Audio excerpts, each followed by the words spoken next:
Bonjour et bienvenue dans cette vidéo. Je vais vous présenter l'actualité du Barça aujourd'hui, en ce vendredi 15 septembre 2023. Si vous êtes nouveau sur la chaîne, ici je parle généralement de l'actualité du Barça. Donc n'hésite pas à t'abonner, et appuyer sur le bouton j'aime pour me soutenir. Voici mon compte TikTok, pour les intéressés. Merci, et commençons.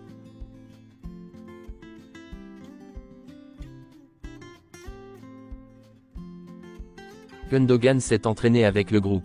Xavi a désormais tous les joueurs disponibles pour le match contre le Real Betis, à l'exception de Pedri qui est blessé, Araujo aussi blessé, et Fermín López qui est suspendu. Le retour de Ronald Araujo est proche. S'il ne joue pas en Ligue des Champions mardi prochain, il sera probablement de retour contre le Celta Vigo le 23 septembre. Sanchez Martinez sera l'arbitre du match, entre le FC Barcelone et le Real Betis, samedi. Lamine Yamal est un fan du style de Neymar, depuis son enfance. Il a essayé d'apprendre de lui. Lamine Yamal a tenté 11 dribbles en Liga cette saison, dont 6 dans la surface adverse.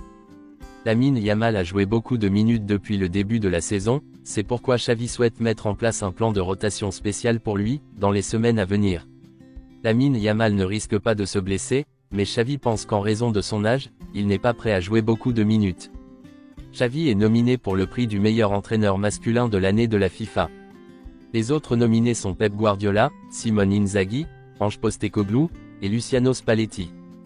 Gundogan est nominé pour le titre de meilleur joueur masculin de l'année de la FIFA. Ter Stegen est nominé pour le prix du meilleur gardien de but de l'année, pour le trophée FIFA The Best.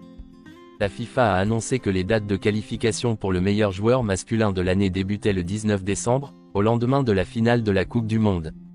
Le FC Barcelone prévoit un bénéfice de 11 millions d'euros, après impôts, pour la saison 2023 à 2024. Si c'est le cas, ce sera la première fois que le budget sera bouclé avec des bénéfices, depuis l'arrivée de Laporta. Joan Laporta est serein face à la situation. Il espère recevoir 40 millions d'euros du fonds allemand, ce mois-ci. Le Barça confirme que si le budget de cette saison est équilibré, et qu'il y a plus de revenus, il reviendra à une situation normale l'été prochain. Xavi sera enregistré avec la première équipe le 1er janvier. Son inscription actuelle est basée sur une décision préventive du tribunal.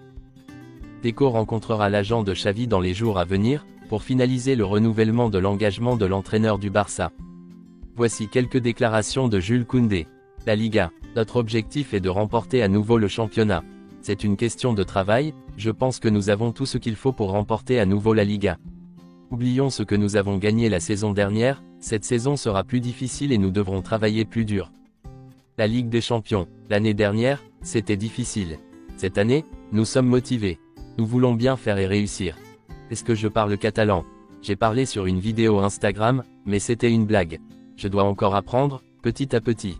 À la fin de la saison, j'aurai une interview avec vous en catalan. Lamine Yamal, c'est un très jeune homme, mais il a déjà beaucoup de caractère sur le terrain. Il n'a pas peur de faire des choses, et il nous apportera beaucoup. En tant qu'équipe, nous allons l'aider à grandir. Je joue à nouveau en tant que défenseur central. J'espère que ça va continuer comme ça. Mais le plus important, c'est toujours l'équipe. Je suis toujours disponible pour répondre aux demandes de l'entraîneur. Voici quelques raviétés basses, le président de la Liga. Le salaire de Joao Félix. Pour nous, ce que reçoit Félix n'est pas ce que le Barça lui paye. Le contrat de Joao Félix est beaucoup plus élevé. Nous considérons qu'il est beaucoup plus élevé. Sur le plan financier, nous sommes la pire ligue d'Europe. Quand le Barça reviendra-t-il à une situation normale? Cela dépend des joueurs. S'il vend un grand joueur, ce sera peut-être un grand pas en avant pour lui. Nous devrons peut-être suivre de près la situation du Barça, pendant encore 2 ou 3 saisons. Le Barça, bien qu'il n'ait pas atteint la limite salariale, a fait un énorme effort.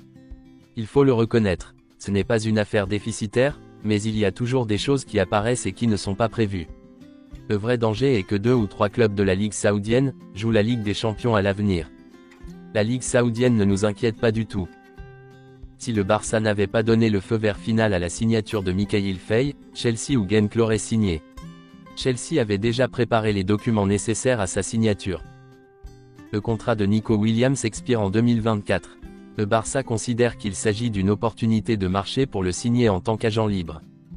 Le FC Barcelone suit Nico Williams depuis longtemps. Le contrat du joueur avec l'Athletic se termine en 2024, et le Barça a déjà fait savoir aux joueurs qu'il était intéressé par sa signature. Outre Nico Williams, Rodri Sanchez, joueur du Real Betis, figure également sur la liste des futurs espoirs du Barça. Selon Mundo Deportivo, le FC Barcelone s'intéresse à Aimar Oro d'Osasuna. Il dispose d'une clause libératoire de 28 millions d'euros. Les recruteurs du club ont été impressionnés par ses performances, lors de l'Euro U21. Le FC Barcelone s'intéresse à Arthur Vermeeren, âgé de 18 ans, du Royal Antwerp, un club belge. Le Barça aura l'occasion de le voir jouer contre lui en Ligue des Champions, la semaine prochaine. C'est tout pour aujourd'hui, et merci d'avoir suivi la vidéo. Mettez un j'aime si la vidéo vous a plu, et n'hésitez pas à vous abonner, pour ne pas manquer les prochaines vidéos. Merci et à bientôt.